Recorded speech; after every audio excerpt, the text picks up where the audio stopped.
you a Roman citizen?" And he said, "Yes." The tribune answered, "I bought this citizenship for a large sum." But Paul said, "But I am a citizen by birth." So those who were about to examine him withdrew from him immediately. And the tribune also was afraid, for he realized that Paul was a Roman citizen and that he had bound him. So I love that exchange between the tribune and Paul, how the tribune says, "Well, I'm a citizen. I bought my citizenship. I bought myself into this.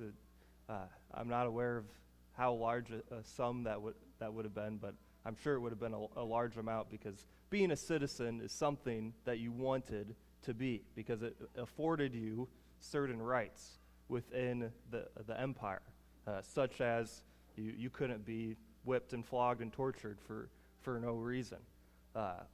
Even crucifixion was something that couldn't be done to Roman citizens, and that's why traditionally we observe that Paul was eventually executed by beheading, because he was a Roman citizen and that couldn't be done to him. But Paul's response to, "Oh, well, you bought your citizenship. Well, guess what? I was born into it. That's even better. That's an even better way to. He's a true citizen. He had that by birth." So then the centurion, the tribune, they're very afraid. They messed up. This could really have serious repercussions on them, even that they bound him at all without cause. And they were about to do something even worse and beat him and whip him. So that was a big mess up on the centurion's part, and he tries to kind of fix this when he passes Paul off to Felix.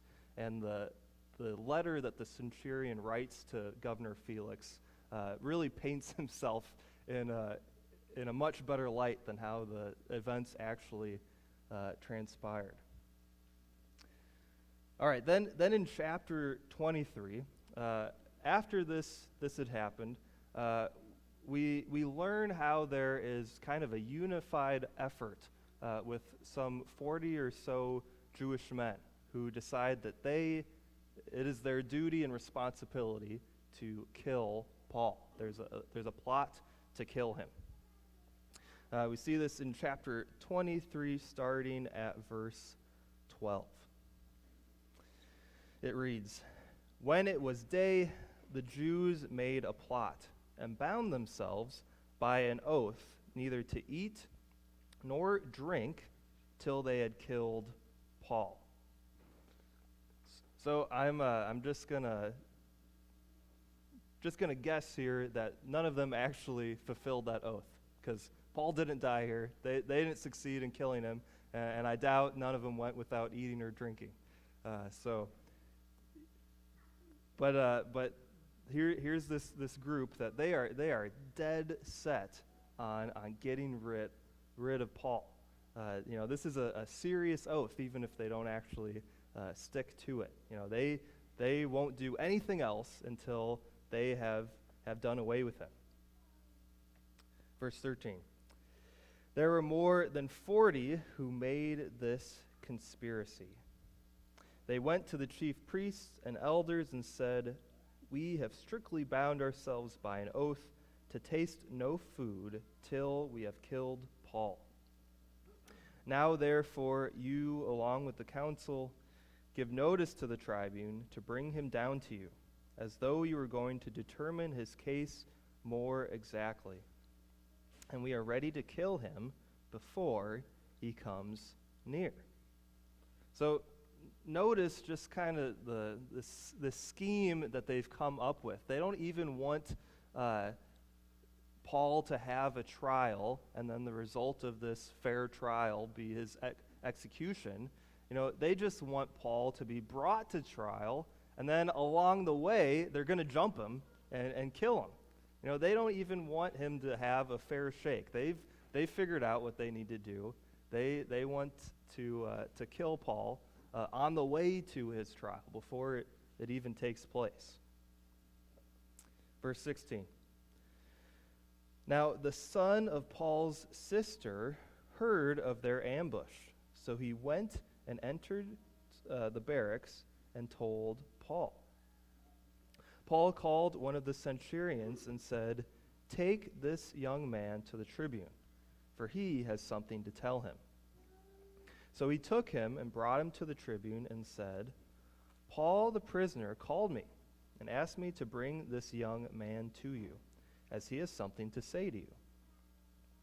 The tribune took him by the hand and, going aside, asked him privately, "What is it that you have to tell me?"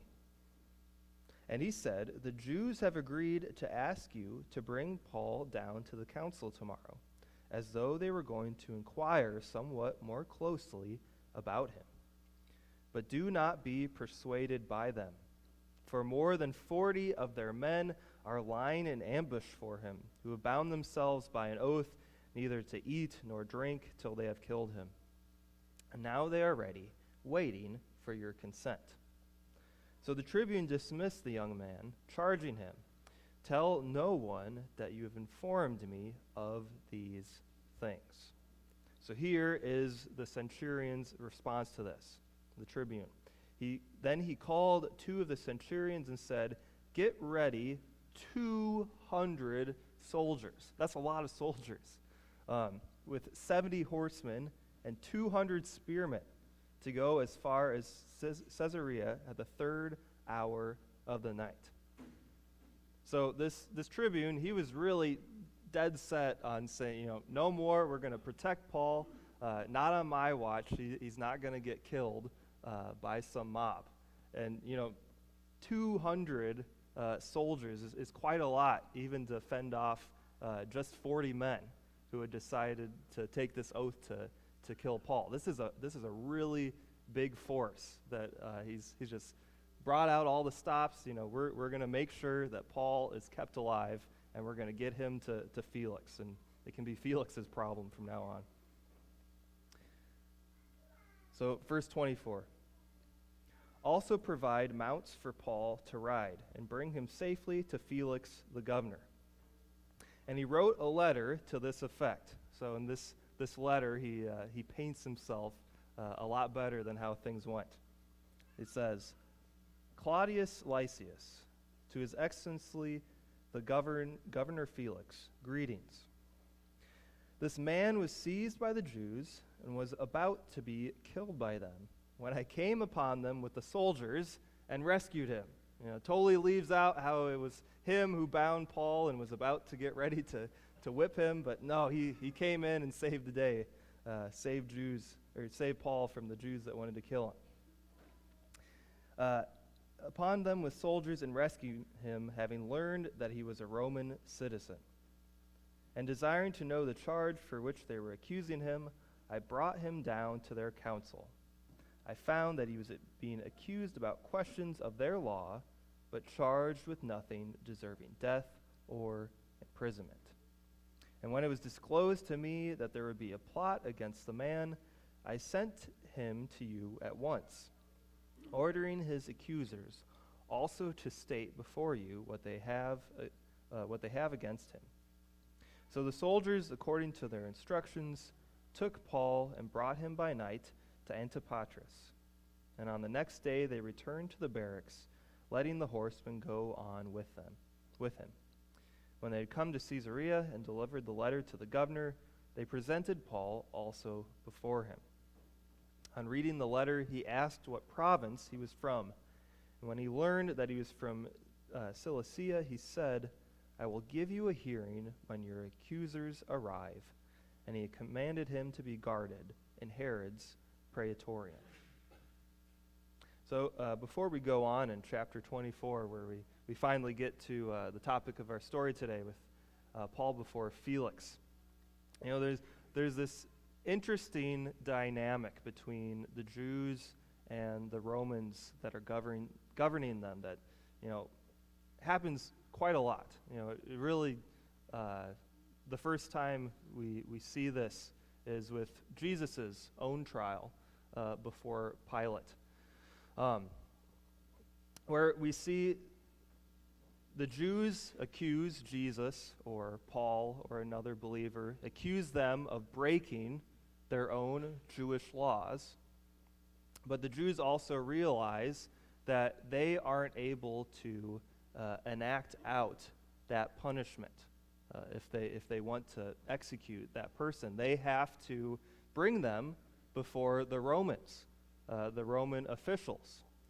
And then there's this interesting dynamic where, okay, so they have to bring them to the Roman officials if they want them executed. The Romans look at what the person has done. They observe the case, and they see that, well, this person hasn't broken any Roman law. We don't see any guilt in them. So there's this weird thing where they've broken Jewish law, and then they have to go to the Romans to try to get them to take the case. But the Romans are like, well, he hasn't. That we don't follow the Jewish law either. Like that's not our thing. That's your own rules. We find no fault with him. So there's kind of this back and forth between the Jews and the Romans that govern them. And because of this. This kind of sets Paul on his journey all the way to Rome, where he appeals to Caesar. That happens in chapter 25, where Paul realizes that he's not going to get anywhere if he stays in Jerusalem. He's already been held by Felix for 2 years. Nothing's going to come of this. The next governor, Festus, he even gets Paul to try to give up his rights as a Roman citizen and go on trial before the Jews. And Paul he's clever. He knows that this is basically a death sentence. If he agrees to go on trial in a Jewish council, they're not going to give him a fair trial. He knows how this is going to go. So he says, nope, I appeal to Caesar. I'm going to keep my Roman rights, and that's away he goes on his trip to Rome.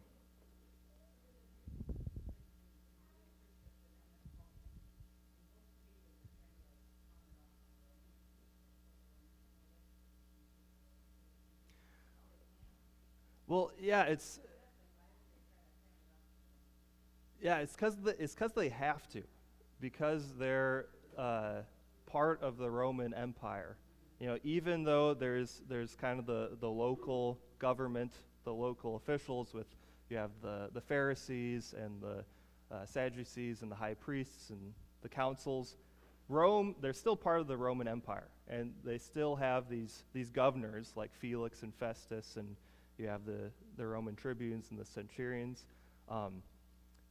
The Jewish local government, they don't have the authority to dole out any executions. So even though they want to kill Paul, they want to kill Jesus, they still have to go to the Roman authorities in order for that to happen. But and then that's why there's this problem, because he's broken Jewish law, not Roman law, so we don't think we need to kill him, but you guys definitely do. So there's that tension back and forth. Yeah, well, you'll see sometimes they just take the law into their own hands. So I'm sure you have, the stoning of Stephen. So the Jews just, take him outside of Jerusalem and stone him there.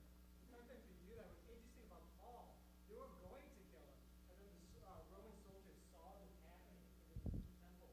And so then the Roman soldiers came down and actually saved him. So now they have to go through the Roman authorities to actually try to kill him. When before they were kind of going to do the same thing they did with Stephen.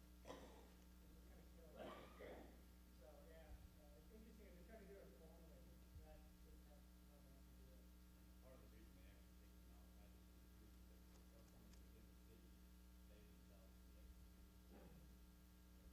They do that, and they're caught by the police, and quite often they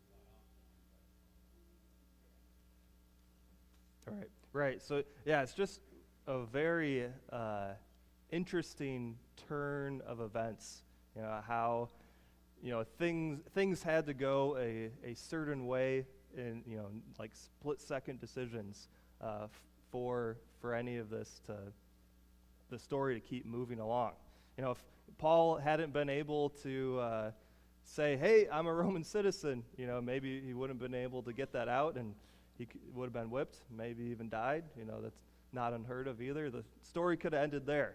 But you definitely see the hand of God, moving it along. Things happen at the right time, in the right place.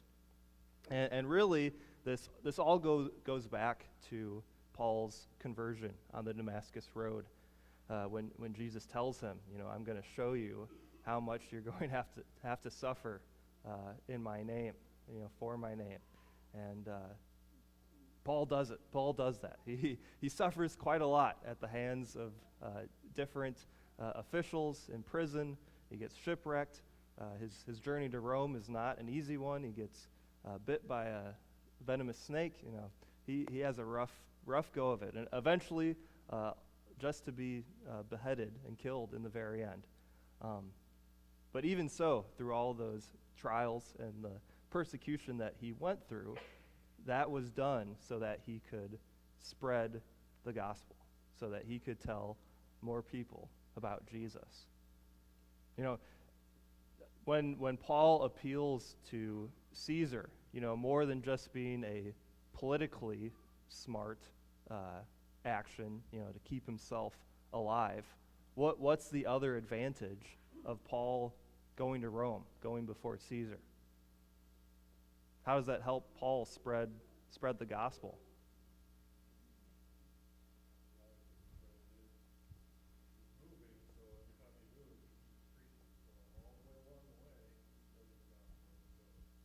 Yeah, exactly. So it keeps him alive so he can still preach the gospel. He's moving along his journey, and the different people that he comes in contact with, he's still able to share the good news. And then also, being before Caesar, that's a big deal. That is the biggest authority in the whole empire. So this is going to garner some attention. People are going to hear about this and know about it and pay attention, because that's a big deal for this to happen. So it greatly aids the spread of the gospel. Does anybody know any guesses on which Caesar this was that Paul appealed to? Who was in power at the time? It was Emperor Nero. It was Nero. Have you ever heard about Nero before? Nero's the one that went crazy and killed a lot of Christians. But when Paul makes this appeal, it's about 4 years before Nero started heavily persecuting Christians. Still wasn't like Nero was on the Christians' side at this time. It wasn't totally a good relationship. But yeah, later on, Nero was the one that would, just heavily kill Christians. And Paul would have known as well that, appealing to Caesar wasn't a done deal. That I'm gonna get free because of this. This is gonna save me. He knew that this could very well still end in his death, and he wasn't afraid of death. He says so. It's either before Festus or Felix. He's not afraid of dying, but he wants to still preach about Jesus and share the good news with everyone. Okay, let's take a look at chapter 24 now.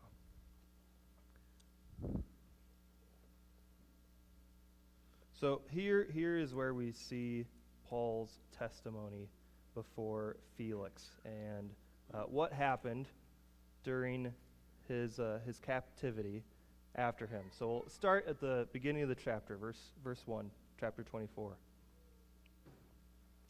And after 5 days, the high priest Ananias came down with some elders and a spokesman, one Tertullus. They laid before the governor their case against Paul. And when he had been summoned, Tertullus began to accuse him, saying, "Since through you we enjoy much peace, and since by your foresight, most excellent Felix, reforms are being made for this nation, in every way and everywhere we accept this with all gratitude." So what Tertullus is being here is he's being a good lawyer, because the Jews did not like the Romans. Tertullus, he's just speaking out one side of his mouth right now. He's just kissing the boots of Felix, saying, "Oh, we love everything you've done. You're so great." He's lying. That's not actually the case. He's hamming him up so that Felix will rule in his favor. Verse 4, but to detain you no further, I beg you in your kindness to hear us briefly. For we have found this man a plague, one who stirs up riots among all the Jews throughout the world, and is a ringleader of the sect of the Nazarenes. He even tried to profane the temple, but we seized him. By examining him yourself, you will be able to find out from him about everything which we accuse him. The Jews also joined in the charge, affirming that all these things were so. And when the governor had nodded to him to speak, Paul replied, "Knowing that for many years you have been a judge over this nation, I cheerfully make my defense. You can verify that it is not more than 12 days since I went up to worship in Jerusalem. And they did not find me disputing with anyone or stirring up a crowd, either in the temple or in the synagogues or in the city. Neither can they prove to you what they now bring up against me. But this I confess to you, that according to the way which they call a sect, I worship the God of our fathers, believing everything laid down by the law and written in the prophets, having a hope in God, which these men themselves accept, that there will be a resurrection of both the just and the unjust."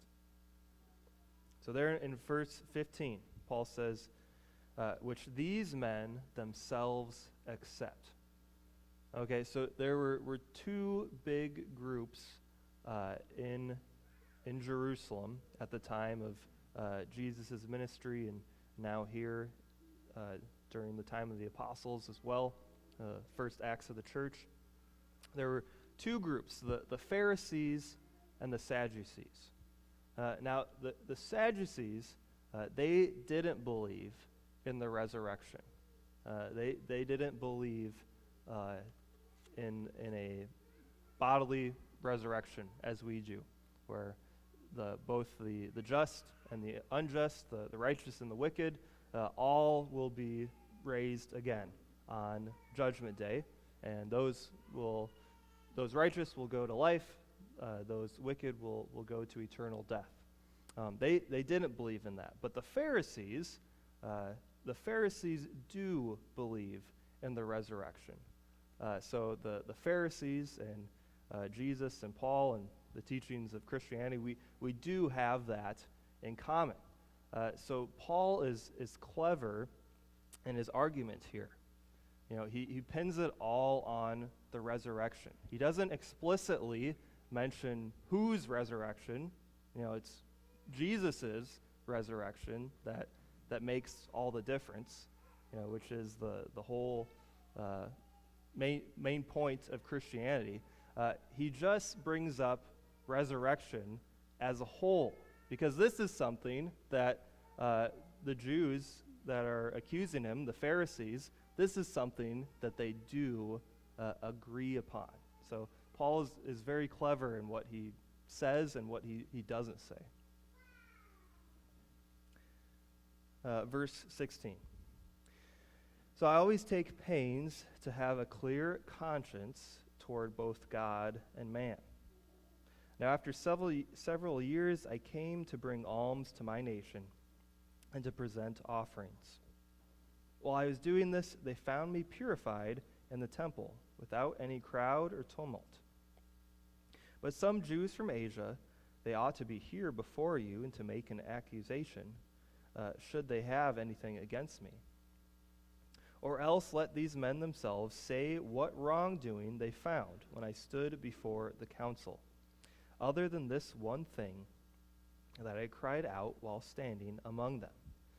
It is with respect to the resurrection of the dead that I am on trial before you this day. So Paul is being shrewd as a serpent, innocent as a dove here. It's because of the resurrection that he's on trial. But specifically, which he leaves out, is Jesus' resurrection. That's the big deal that's contested here. So then this is interesting here in verse 22, Felix's response. But Felix, having a rather accurate knowledge of the way of Christianity, he goes on to say, so Felix, he did know about the Christian teaching. So, it's possible Paul here was trying to speak a bit cleverly. He's trying to make his case well, and maybe bank on that.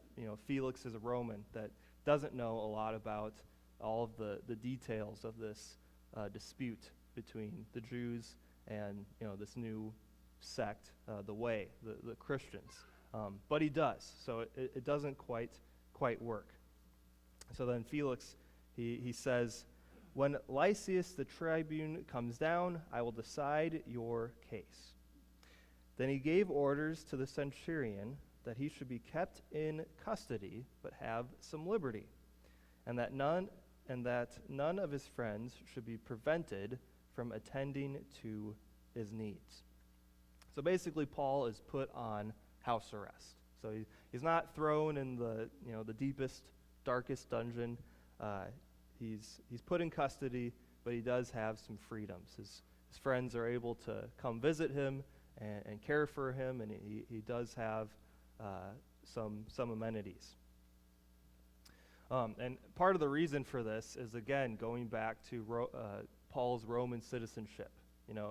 Felix wouldn't have been able to just toss him in a hole and forget about him, because that being a citizen is very important, and that comes in to help Paul quite a lot. Verse 24. And after some days, Felix came with his wife, Drusilla, who was Jewish. And he sent for Paul and heard him speak about faith in Christ Jesus. And as he reasoned about righteousness and self-control in the coming judgment, Felix was alarmed and said, "Go away for the present. When I get an opportunity, I will summon you." At the same time, he hoped that money would be given him by Paul. So he sent for him often and conversed with him. When 2 years had elapsed, Felix was succeeded by Porcius Festus, and desiring to do the Jews a favor, Felix left Paul in prison. So we see kind of this interesting dynamic between Paul and Felix. So Felix sends for him throughout these 2 years quite often, to come to teach him about Christianity. And as Paul does this, and teaches on all these different doctrines and topics, I think that's really interesting how Felix's response is. He's alarmed. He's scared, and he says, eventually he's like, "Okay, I've heard enough. Like, go away." I think that speaks to the fact that even the gospel, it can be offensive sometimes, because just acknowledging the fact that you need to be saved, or that you need a Savior, also implies that there's something wrong about you. If we need a Savior, that implies that we are sinful. And it also implies that the law shows us that sin and pushes us towards the Savior. So I think that's a real, according to Felix and his sinful nature, that's a real natural response to be like, you're speaking the truth. This is too serious. This truth is hitting me. Like enough. I can't take it anymore. When we go on Jesus door-to-door events with the youth, we've done these here. With the youth, we've gone on trips. You'll run into that sometimes when you're sharing the gospel. Many people, actually, most people that we talk to are very receptive of what we have to share with them and are very kind and courteous. That's the majority. But you'll run into that sometimes where we get to our turn to share what we believe and what Jesus has done for us, and the person at the door, you can tell they'll react of like, I know what you're gonna say, I know what's gonna happen here. Like I don't want any part of this. Like enough. Like that's it. They say good day. You can leave now. They close the door and that's it.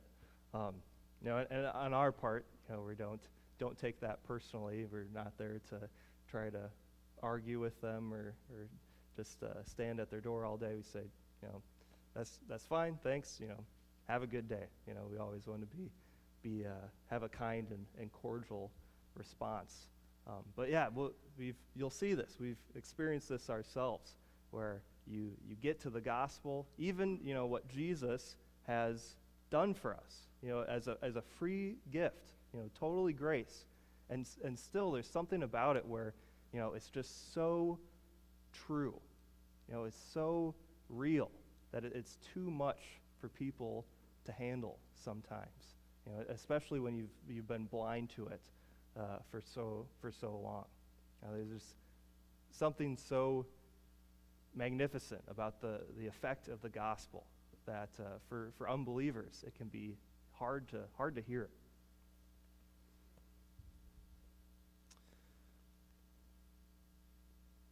All right, so two more things in the events of Paul's political journey right now. We'll take a look at an excerpt from chapter 25. And it's in here that I've talked about earlier, that Paul makes this appeal to Caesar. He gets himself on this journey to Rome. So we'll just look at verses 1 through 12.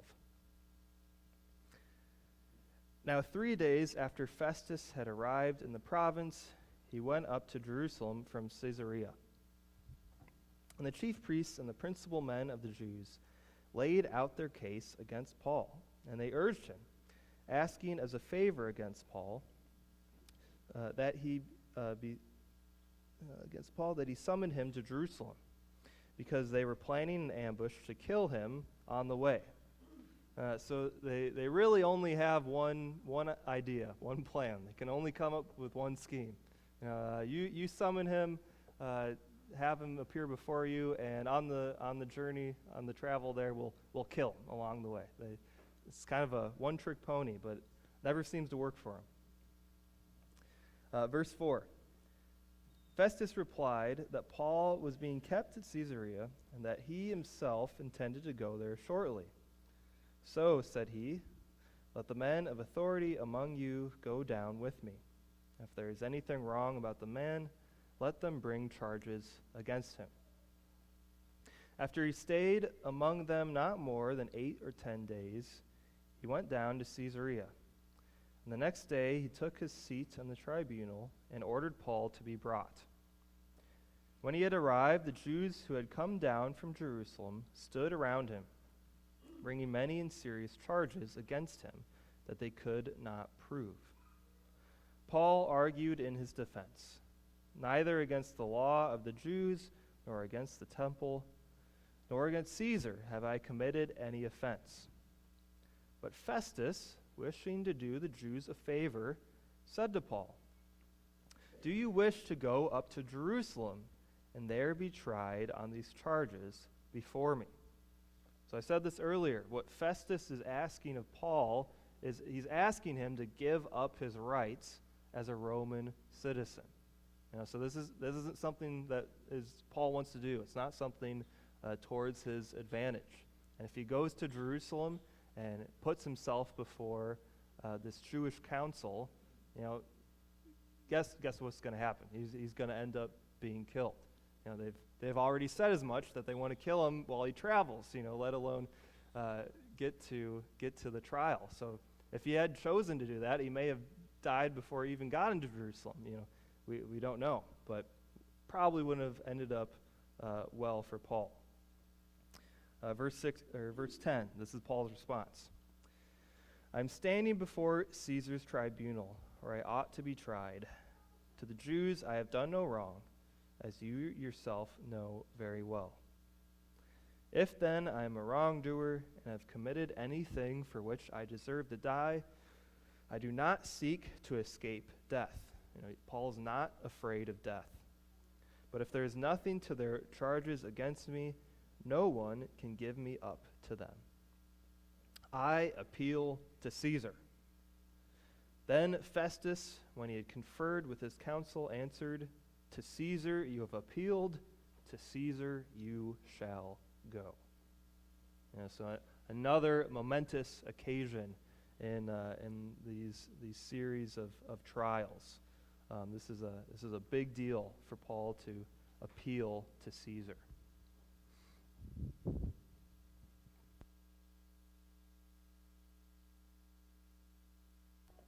So then in the next chapter, and we won't read the whole thing, here's Paul's last appearance before a Roman official for a while. He then appears before King Agrippa. And basically how this comes about is Festus, so he's trying to decide, okay, Paul wants to go before Caesar, but what do I tell Caesar? What is the actual accusation that's been made against Paul? They still can't figure it out, really. The Jews have their accusations against Paul against Jewish law, but what is the accusation against Roman law that Paul has actually done? Why do they want to kill him? What is the deal here? So he's trying to, figure out, if he's going to go and trial before Caesar, there has to be a law that he's actually broken, right? You just can't send him off and say, well, I don't know, he just wanted to say hi. There has to be a reason that he's moving on to Rome. So Festus then, he elicits the help of King Agrippa. So he's a higher Roman official above him, and he happens to be in the area visiting. And he tells Agrippa, I need your advice on this. I don't know what to do with this. He pawns him off to Agrippa. Paul is your problem now. You figure this out. I just don't know what's going on. So then it's before Agrippa that Paul kind of has one of his most famous testimonies, where he goes the most in depth about his conversion and what Christianity is really all about. This is where he explicitly talks about Jesus and what Jesus has done through the resurrection. Let me find the verse, because I love Agrippa's response to this afterwards, after Paul has given his testimony.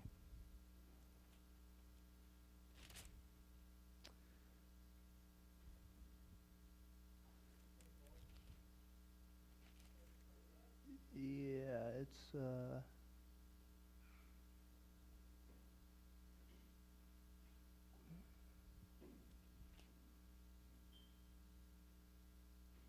Oh, yeah, at verse 28, yep. And Agrippa said to Paul, "In a short time would you persuade me to be a Christian?" And this is what Paul says.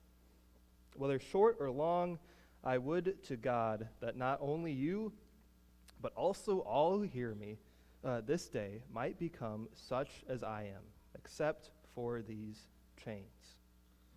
And I think Paul's response there is really could be considered the main theme of Paul's purpose as he goes along on this journey and appears before more Roman officials, meets more people, and is able to spread the good news. He wants all to be like himself. He wants all to be a Christian, to be saved. Minus these chains, minus the captivity that he is subjected to. Whether short or long, I would to God that not only you, but also all who hear me this day might become such as I am. Whether it's takes a short time or a long time, I'm still gonna preach the good news. I'm still gonna tell everybody about what Jesus has done for me, has done for you, and that's what Paul does.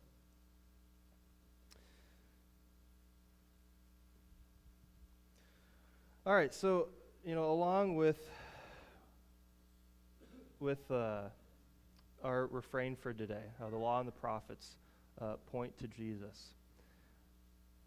What's really important with this argument that Paul makes is that resurrection, and not just anybody's resurrection, Jesus's resurrection, in which we have life. That is the whole point of Christianity. If we had just the cross and not an empty tomb, we'd all be pretty silly Christians. If Jesus just died and he didn't come back to life, there really wouldn't be any point to this, right? Everybody dies. But the whole difference with Jesus is that he didn't stay dead. And because of that, we have our own hope in the resurrection as well. The kids, Sunday schoolers, should be coming back pretty soon. But at the bottom there, I have a couple of verses from the Old Testament, how it shows that the resurrection, even though the Sadducees didn't believe this, the Sadducees are wrong. Even many biblical scholars today believe that the Old Testament doesn't speak to the resurrection. They're also wrong as well, because in these verses, we see how the resurrection has always been a teaching of those who believe in God, in the Old Testament and the New Testament alike. So before the kids come back quick, let's look at what Jesus says in Matthew chapter 22. And it's here that the Sadducees, who don't believe in the resurrection, they try to trick Jesus, or they try to stump him, ask a question that Jesus can't answer. But with no surprise to us, Jesus answers in the best way you could. This is the time where they ask about what would happen with a woman who had many husbands in the resurrection. Whose husband would she have? So this is what they say, verses 23 to 33. The same day Sadducees came to him, who say that there is no resurrection. I asked him a question, saying, "Teacher, Moses said, if a man dies, having no children, his brother must marry the widow and raise up children for his brother. Now there were 7 brothers among us. The first married and died, and having no children, left his wife to his brother. So to the second and third, down to the 7th. After them all, the woman died. In the resurrection, therefore, of the 7, whose wife shall she be? For they all had her." Here's Jesus' masterful response. He answered them, "You are wrong, because you know neither the Scriptures nor the power of God. The Scriptures attest to the resurrection. For in the resurrection they neither marry nor are given in marriage, but are like angels in heaven.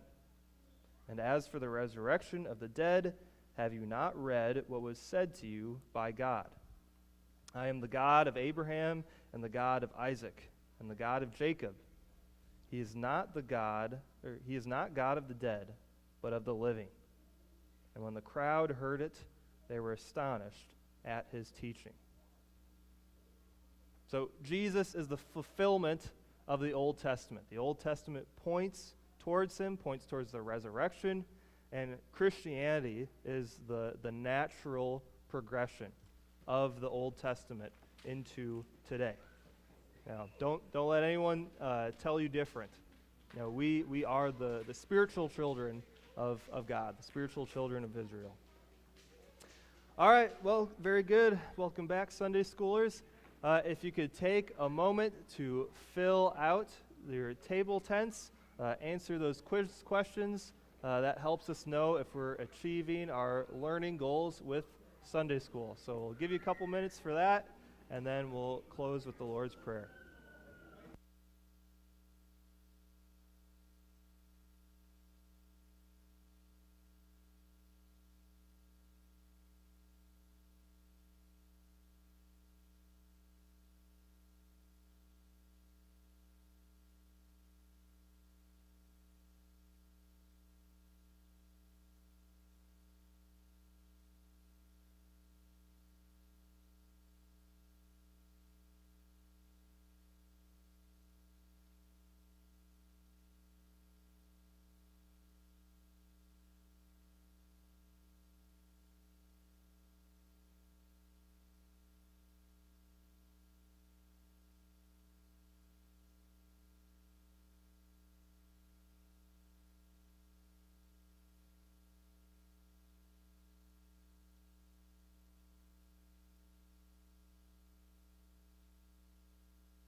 All right, let's close with the Lord's Prayer. We pray, Our Father, who art in heaven, hallowed be thy name.